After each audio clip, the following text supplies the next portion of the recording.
Welcome to all of you to this first episode of Real Living in Elgin. Thank you for sharing your time with me and my co host, Stuart Ramirez, a longtime friend and certainly someone you should know. With that, Stuart, would you care to share with everyone a quick hello today? Hey, Bill. Yeah, for sure. Thanks for having me on, of course, with you all the time. I hope that we're going to have a great adventure here and just kind of talking to everybody and making sure that we get things going. So I'm sure but to let everybody know that I am the real estate agent portion of our little podcast here, and definitely excited to kind of give something back to the public.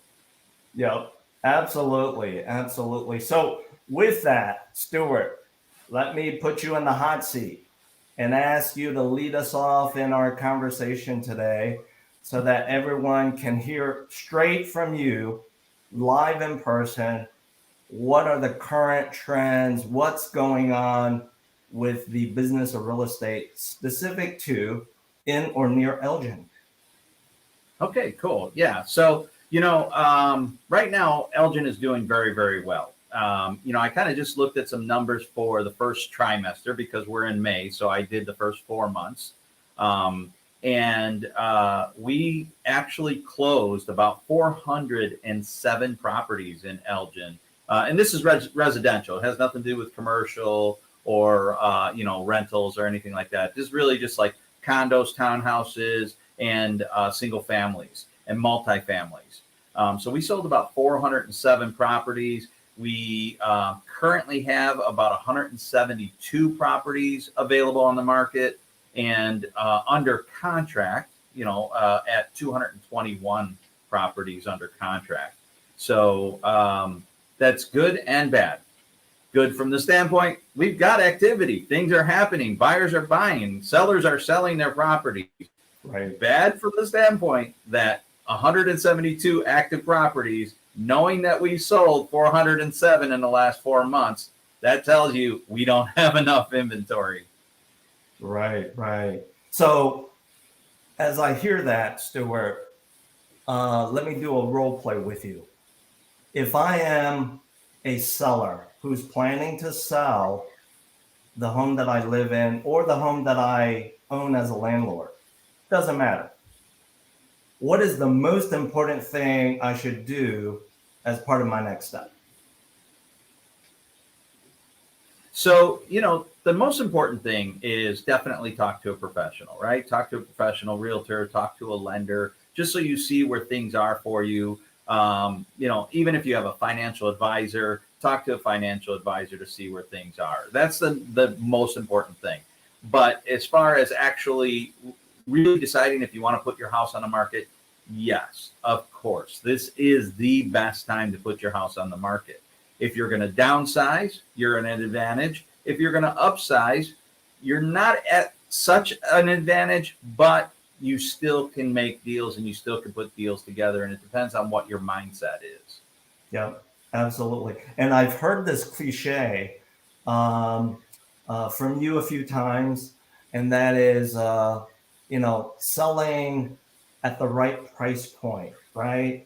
Um, does that typically apply to every property? Because to that cliche, I've also heard part B of it, which is every home will sell at the right price. True or false? Yeah, absolutely. Every home will sell at the right price no matter what. Meaning, if you lower it enough, it'll sell, right? So even if you have the ugliest house in the world, if you lower your price, it's going to sell, right? Eventually, you may not be happy with the number or your neighbors may not be happy with you, but you'll definitely sell. That being said, I think our society has really turned into a society that is more of emotion based and more of enjoy life based. I see all the time. In fact, part of my voicemail is about enjoying life. And over the last, decade, I've made it a point to try and really increase my mental health and my emotional health. So I think our society is doing that in general.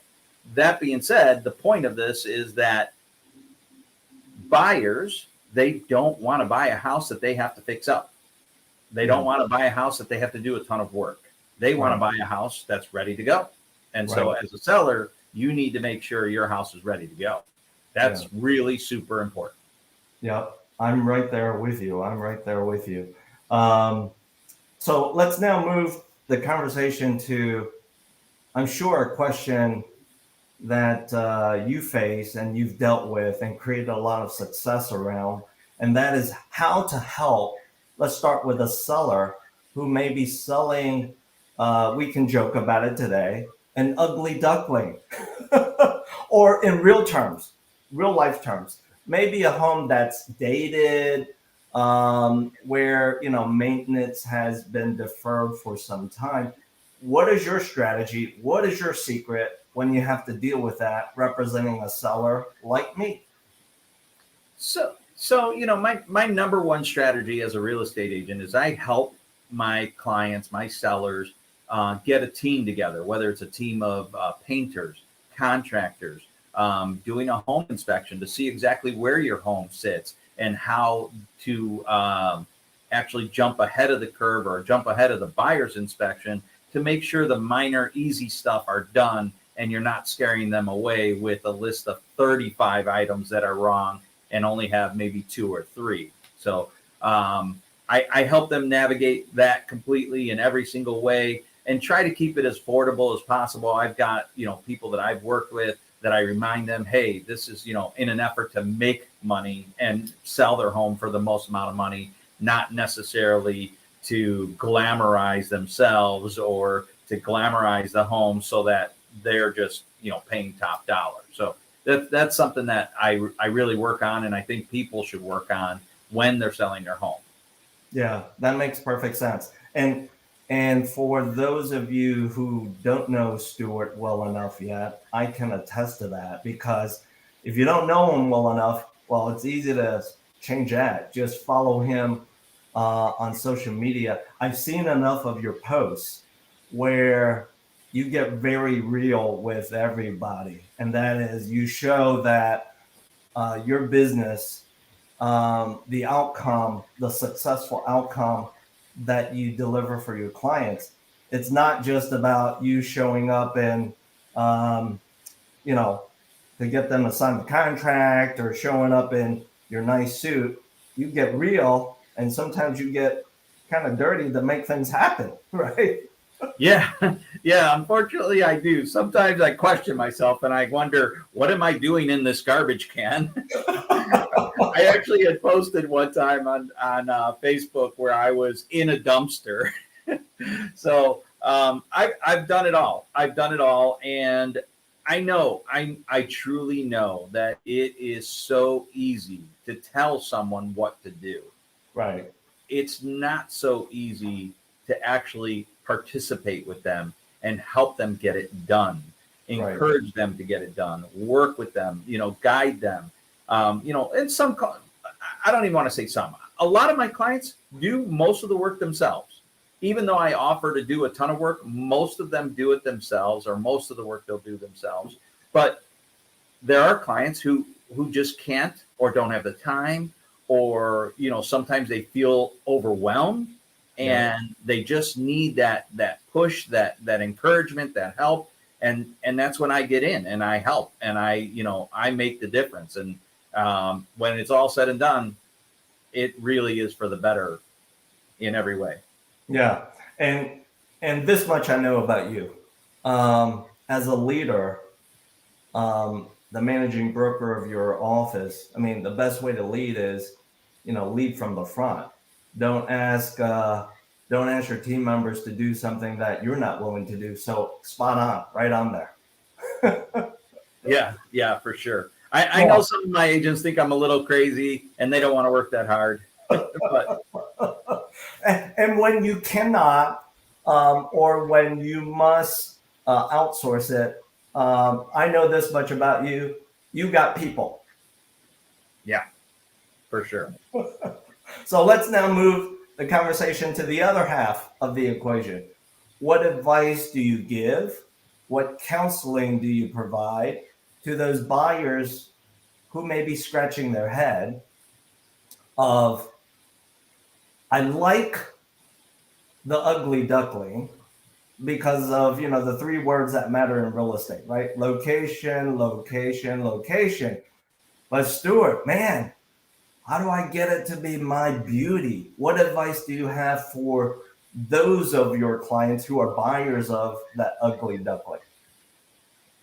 Well, first and foremost, it depends on how ugly it is, right? Right. If it needs a ton of work, you'll want to have a really excellent lender like yourself, Bill, where you can help navigate what type of loan is going to be successful for them, and making sure that they can get into the property. Unfortunately, a lot of people don't understand that a bank's not just going to lend you money on a house that's completely falling down, right? It's got to be livable. Right. So, once they talk with, you, and they really get an idea of what they can do with their loan, then it's a matter of finding out, or just kind of with Q&A with their realtor as well, to see how much involvement is going to be needed, how much cash is going to be needed for the rehab, if there is rehab, or just, minor. Some people consider painting rehab, even though it's just painting, right? So it just depends on how much is needed, how much money's needed. And as long as they're working with their lender and they're working with their realtor, they could get that house, and they could get a good deal on it. Ugly ducklings are the best deals these days. Yeah. Yeah. I remember, this is a sneak peek to my history. I remember let me count how many years. Oh my gosh. I remember some 20 plus years ago, Stuart, I bought an ugly duckling. Why? Because, well, you and I, being married, we know and appreciate this. Uh, when our other better half says, "I want that, I need that, I like that," we kind of go along for the ride. Yeah, for sure. Right. So we bought this ugly duckling, and for a period of about at least 5 years, we put in certainly money, sweat equity, some of our own sweat equity. And then we outsourced things that we couldn't do, either time nor the skills to do. And that's a good strategy of buying, whether it be your first home or your second home. Because as you know, and I hear it, the secret to success buying, owning real estate and building wealth around it, it's all about location, location, location. For sure. Yeah, yeah. All right, let's now move to another topic, and that is when you have those clients that you're working with, who are ready to move to the next chapter of their life, and they're asking you, Stuart, yeah, I want to sell this home because here's the short list of my reasons, but I really want to buy my next home before I sell a current home with you. How do you help them with that plan? So again, the most important part is your two professionals, your realtor and your lender, right? So if Yeah. you want to buy and not sell your current home, you've got to have your lender in your back pocket explaining to you how to get it done. What are the, parameters of that, and what is your maximum buying power? Sometimes people will talk to their lender forgetting to tell them that they have a house to sell. And the lender says, oh, based on your income, I can approve you for X amount of dollars. And they start looking at that, right? Right. So as long as you're working with your lender, like you, Bill, and really just have a good idea of what can be done financially, as a realtor, that makes me the most powerful. A good loan officer like yourself, then I know confidently what I can negotiate for that buyer. And that's the most important part. You can easily buy and then sell later if it's within your budget and if it's what your lender has said you can do. Yeah, absolutely. And as we started our conversation today, the most important first step is starting that conversation with a team of service providers to help you get from point A to point B. I'm going to throw this at you. Hopefully, you'll kind of grin and laugh with me. The business that we're in, Stuart, real estate, it's a team sport, right? For sure. It really Yeah. is. Yeah, it's a team sport. So for those of you watching, make sure that you have assembled the right team. It's never too late. And to what Stuart is kind of hinting at, I'm going to share with you, I'm going to drop 2 words in front of you right now. For those of you who are thinking about, well, I really want Stuart to help me buy my next home before he's going to sell my current home, the 2 words are this: bridge loans, bridge financing. So do a Google search around that. If you like more information, there's absolutely, that absolutely is part of that plan with the right team helping you get from point A to point B. So, Stuart, as we wrap up today's first episode of Real Living in Elgin, let me now share with all of you watching. If you've enjoyed today's episode and the content that we're sharing with you, please don't be shy, don't be bashful, throw down your emoji, throw down your comments as to what you liked about it. And at the same time, share this information with your circle of friends who also may enjoy this information as well. We look forward to seeing you in the next episode that will drop in about 4 weeks. In the meantime, for those of you who might need immediate help and would like to, as Stuart mentioned, start that first conversation, it's really easy to do that. All you need to do is just scan either one of these QR codes, or both of them for that matter, right, Stuart? For sure, both of us. We make a great team.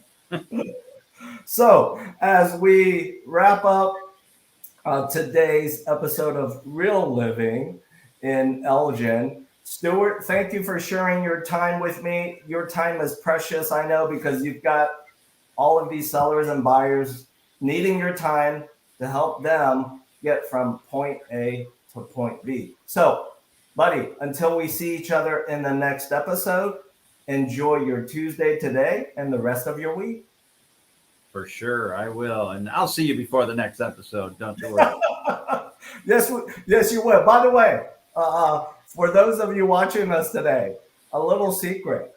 Stuart and I did not plan, nor did we share a memo about the fact that we both like to wear our wonderful vest. How's that? Yeah, that was coincidental. Totally coincidental. Right. All right. Cool. So once again, for those of you watching, we look forward to seeing you in the next episode. Have a wonderful day. All right, everybody. Yes, have a wonderful day. And as I always say, enjoy life. Absolutely.